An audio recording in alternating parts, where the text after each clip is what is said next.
It was on a farm in a small town in southern Italy where Padre Pio, one of the most famous, studied, and loved saints of our time, grew up. His name is Francesco, and he was born on May 25, 1887. His parents, who were Christian, were not at all surprised when he decided to become a Capuchin. At 23, he was ordained a priest. He couldn't join the order for 6 years because of his health problems.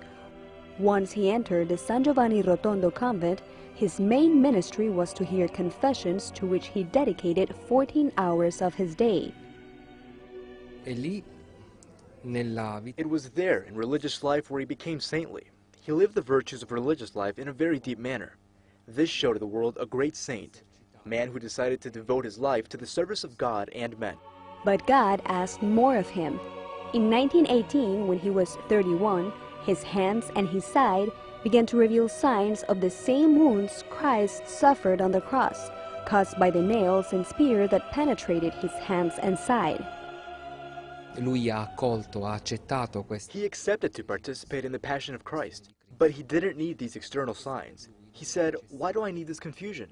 Because he knew the expectations that these stigmas would spark around him.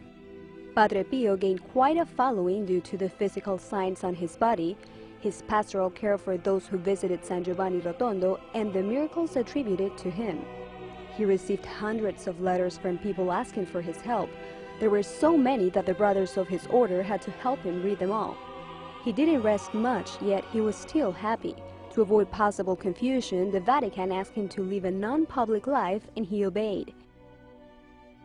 11 years later, Pope Pius XII allowed him to continue his public ministry, and he received Catholics and non-Catholics alike. Qualcuno racconta che They say a person came to Padre Pio to ask for his help in building a hospital. He was a doctor or engineer. He said, "I don't believe in God." And Padre Pio responded, "Don't worry. God believes in you." Today, his witness is still remembered and celebrated. His example and words continue to leave those devoted to him in awe.